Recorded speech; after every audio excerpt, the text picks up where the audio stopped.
My parents let my son D*ski while funding my sister's secret life, but now their lies have cost them everything. There were 4 of us growing up: my mom, 58F, a math teacher at the local high school. My older sister Sarah, 35F. My dad, 60M, a senior insurance agent at a large firm, and myself, 28F. We appeared to have a lovely life and lived in a nice area, but there was always one major issue: my parents' intense preference for Sarah. Favoritism began at a very young age. Sarah had ballet classes, painting lessons, and piano lessons throughout elementary school. My parents told me we couldn't afford 2 kids participating in extracurricular activities when I begged to join any. While I wore her hand-me-downs, Sarah purchased new clothes from the mall. I used her old phones till they broke, but she always acquired the newest iPhone models.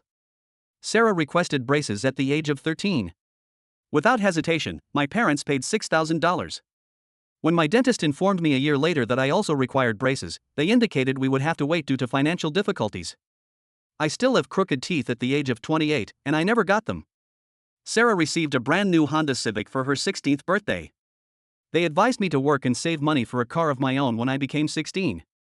I only bought a used Toyota that broke down after 6 months of working at McDonald's after school for 2 years. All the way through high school, the trend persisted.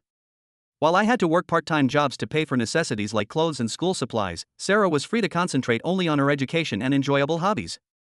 When it came time for college, I had to start at a community institution, but Sarah attended a pricey elite university.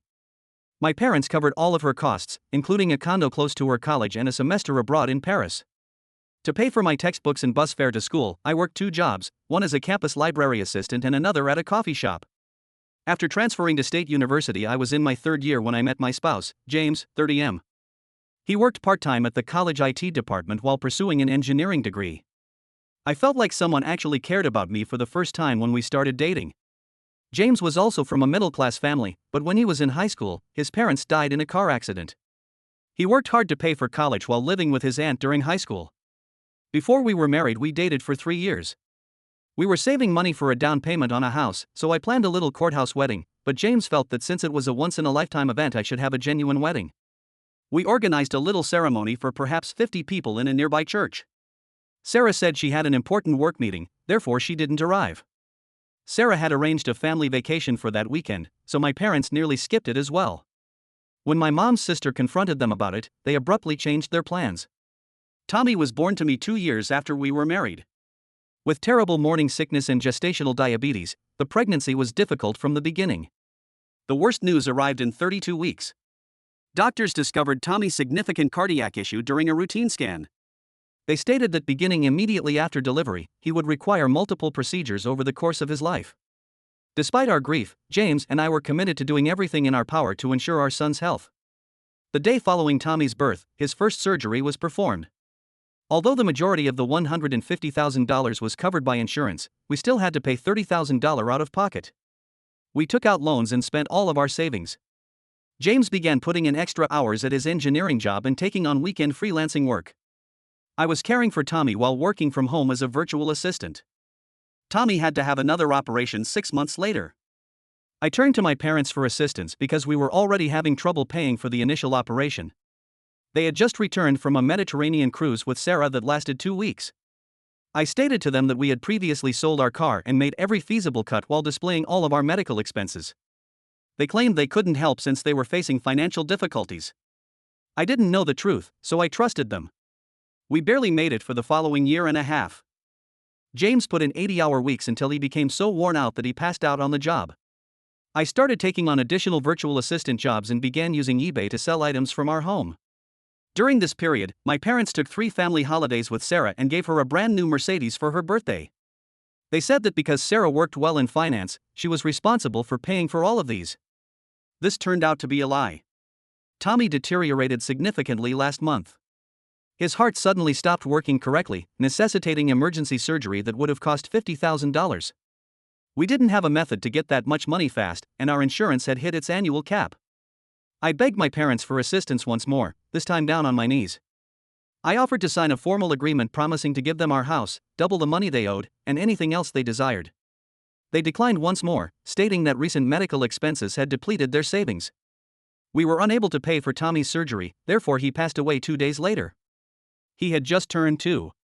My parents claimed they had to assist Sarah with an urgent matter, so they barely stayed for 30 minutes at his burial. While tidying Tommy's room yesterday, I discovered my dad's old phone beneath the bed. He must have lost it when he was there 3 weeks prior.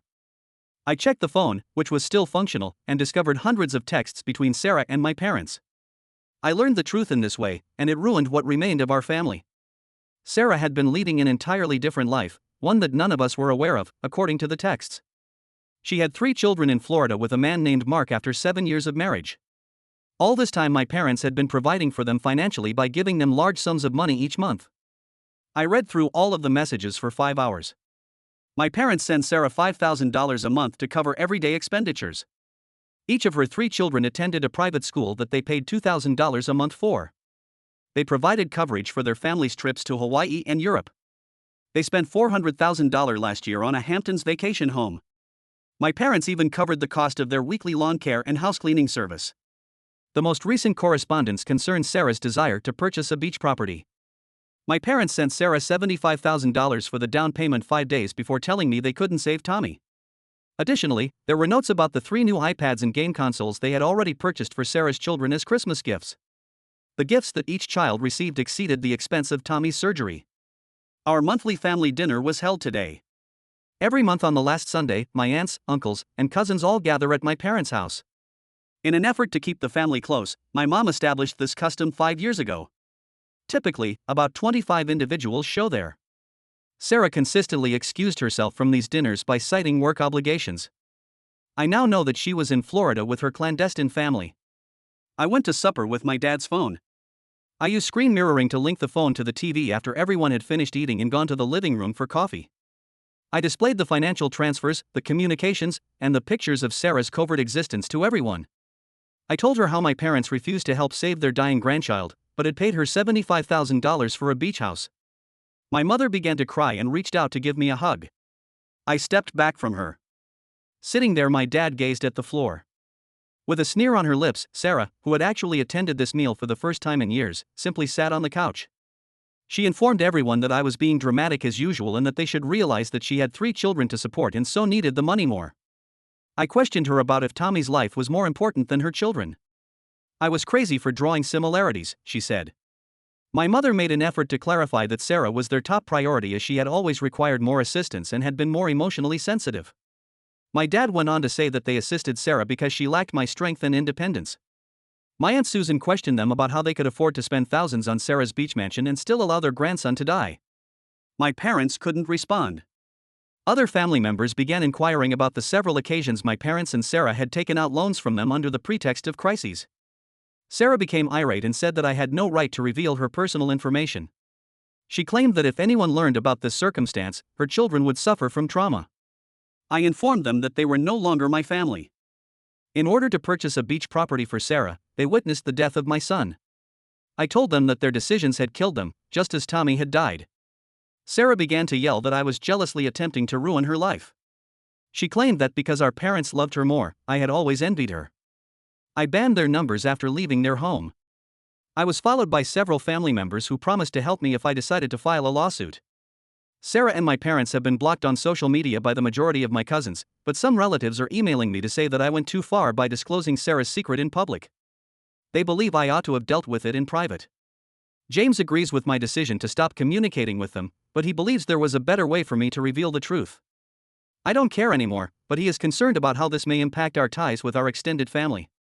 Instead of protecting their grandson's life, my parents decided to fund Sarah's opulent lifestyle, which is why my son is dead. Update. Since I revealed Sarah and my parents during the family dinner, a lot has transpired. Over the years, more relatives have come forward with tales of my parents' deceit and Sarah's manipulation. I'm more and more aware of their deceit with every new story. 3 days after the dinner, I received a call from my Aunt Linda. She sobbed as she informed me about last year's $30,000 loan to Sarah. According to Sarah, her oldest kid developed appendicitis and required emergency surgery. Because she didn't want another child to go through what Tommy had gone through, Linda spent all of her retirement funds to assist. Later, Linda learned that there was no operation. Sarah installed a pool and updated the kitchen at her beach house using the funds. The story of my cousin Emily was even worse. She visited my home last week and told me something that made me feel nauseous. Emily was engaged to Mark, Sarah's prior After graduating from college, Emily and Mark became engaged. They sent out invites, organized a lavish wedding, and Emily even purchased her own gown. Mark went missing 2 weeks prior to the wedding. He wrote a note stating that he wasn't prepared to get married. After having a breakdown, Emily required 2 years of therapy. She is aware of the reality now. While Mark was engaged to Emily, Sarah had been seeing him in secret for months. He was persuaded by Sarah to abandon Emily and follow her to Florida. My parents were well informed. They assisted Sarah and Mark in choosing their Florida home. 3 months after Mark's separation from Emily, they even went to their small, secret wedding. They were aware of Sarah's actions and watched Emily battle sadness the entire time. 2 more stories were then released. I was discovered on Facebook by Tom, Sarah's first husband. Sarah's previous marriage to Mark was unknown to me. Soon after graduating from college, Tom and Sarah were married and had a daughter. Sarah emptied their bank accounts and vanished when their daughter was 2 years old. She seized all of Tom's inheritance from his grandmother, along with $40,000 from their savings. Sarah informed everyone that she had to leave because Tom was abusive. Sarah's falsehoods cost Tom his job, his home, and almost their daughter's custody. In order to obtain child support for their now 15-year-old daughter, he had been looking for Sarah for years. Sarah's whereabouts were always known to my parents. They assisted Sarah in creating fictitious documents demonstrating that she was in danger from Tom and paid attorneys to contest Tom's custody claims. Everything became worse when James discovered something in our safe deposit box last week. Like they said they did for all their grandchildren, my parents set up a trust fund for Tommy when he was born. They committed to investing $1,000 each month until he became 18. There should have been more than $100,000 in the trust. We discovered records that demonstrated they had been moving all of the funds to Sarah's children's accounts. James continued searching through our documents and discovered further proof of their dishonesty. My parents were retired and on fixed incomes, so each time we filed for financial aid for Tommy's medical bills, they wrote letters to the hospital stating that they were unable to assist. However, their bank records revealed that they were simultaneously sending Sarah sizable sums. I was contacted over LinkedIn by my dad's secretary. According to her, my dad had been assisting Sarah with corporate funds, classifying the transfers as business costs. In order to demonstrate that Sarah was a business consultant for his insurance company, he fabricated paperwork. According to the secretary, he had sent more than $200,000 in business funds to Sarah throughout the previous 3 years. According to my mom's best friend, who also works at the same school, my mom has been embezzling money from the school's fundraising accounts in order to give it to Sarah. She changed the records to hide it. Each year, the school generated funds for the medical emergencies of its students. This fund was overseen by my mother, who also had access to every account. Since I blocked Sarah, she has been attempting to reach me from several phone numbers.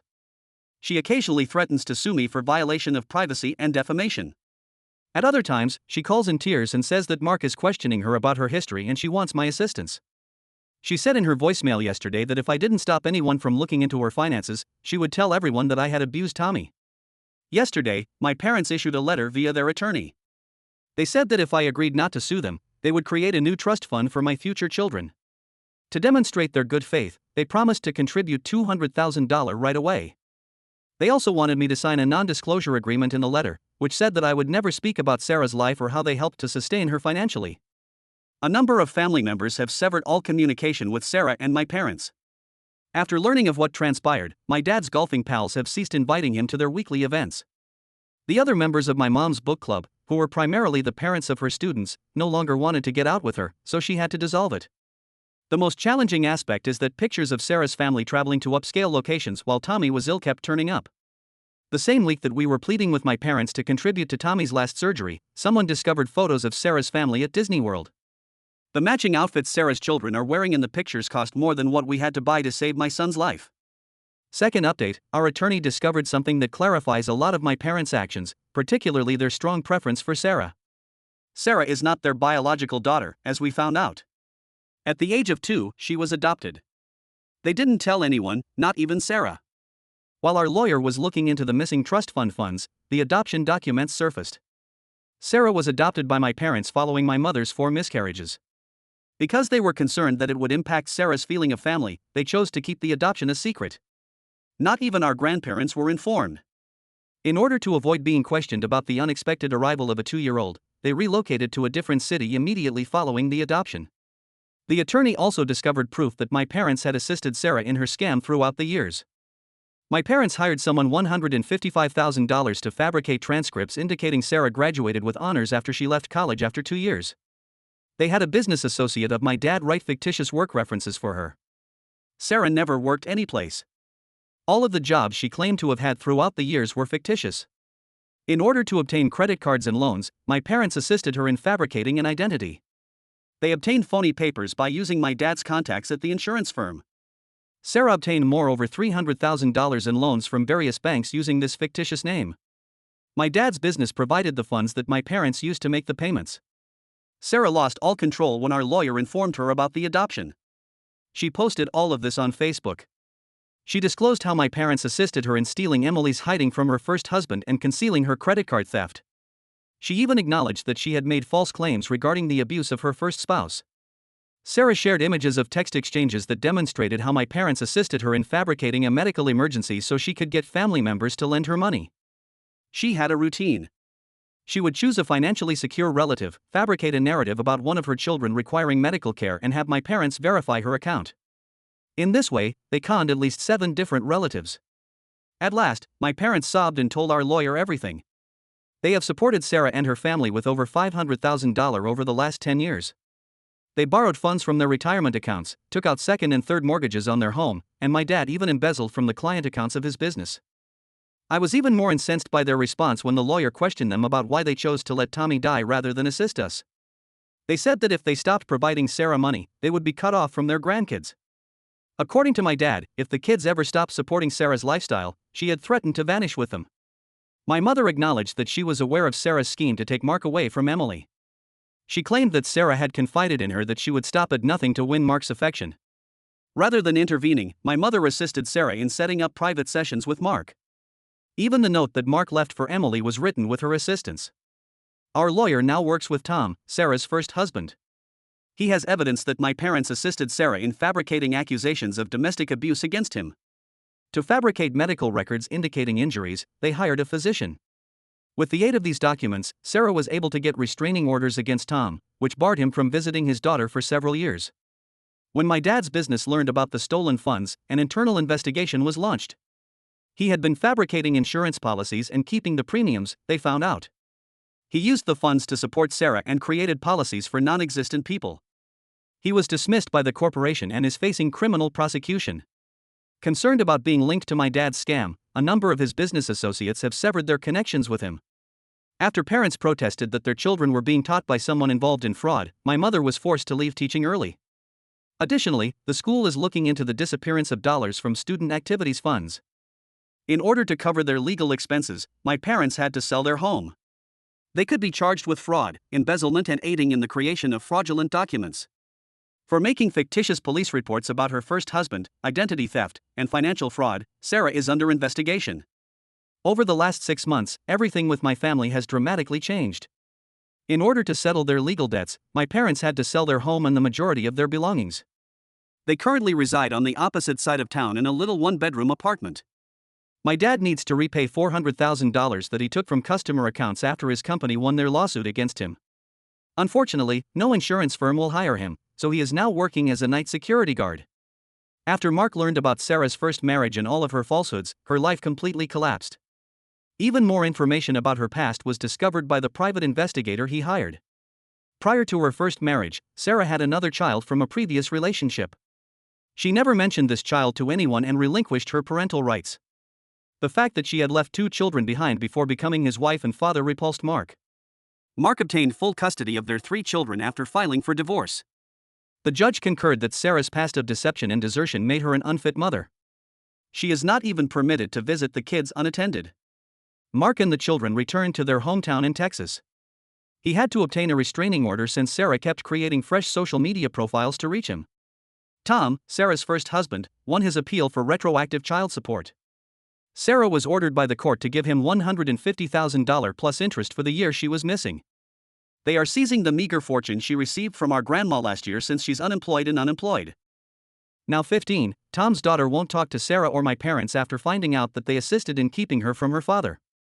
Because of the stolen fiancé event, my cousin Emily sued Sarah in civil court for mental anguish.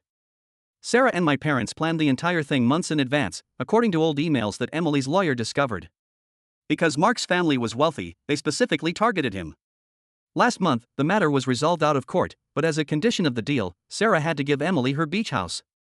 James received an offer of employment in Colorado that had complete medical benefits and higher wages. To start over, we made the decision to relocate.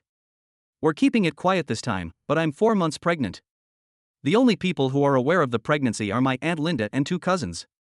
We've made the decision to stop communicating with Sarah and my parents. Some family members are still attempting to persuade me to pardon my parents. They claim that my parents have learned their lesson and lost everything. I am constantly getting letters from Uncle Bob about how my parents miss us and cry during family get-togethers. However, I informed him that I don't care about their tears because their decisions caused my son to lose out on his entire life. Last week, Sarah was arrested for attempting to use her children's social security information to apply for new credit cards. She is being charged with identity theft. When she was in jail, she called me to seek assistance with bail money. I banned the phone number of the jail. The only positive outcome of this circumstance is the increased closeness of other family members. In Colorado, my Aunt Linda moved close to us to assist with the impending baby. My cousins have established a group chat where we encourage one another and communicate every day. Without Sarah and my parents, we are starting a new family. Every day I still miss Tommy. We talk about him a lot, and his photos are everywhere in our new home. However, I'm happy that my parents and Sarah's truth was revealed. At least they are no longer able to harm others with their falsehoods. Among all of this, the most difficult lesson I took away was that sometimes the people who ought to love you the most are the ones who hurt you the most. However, right now, my attention is on the future and creating a better life with the family members that genuinely care about us.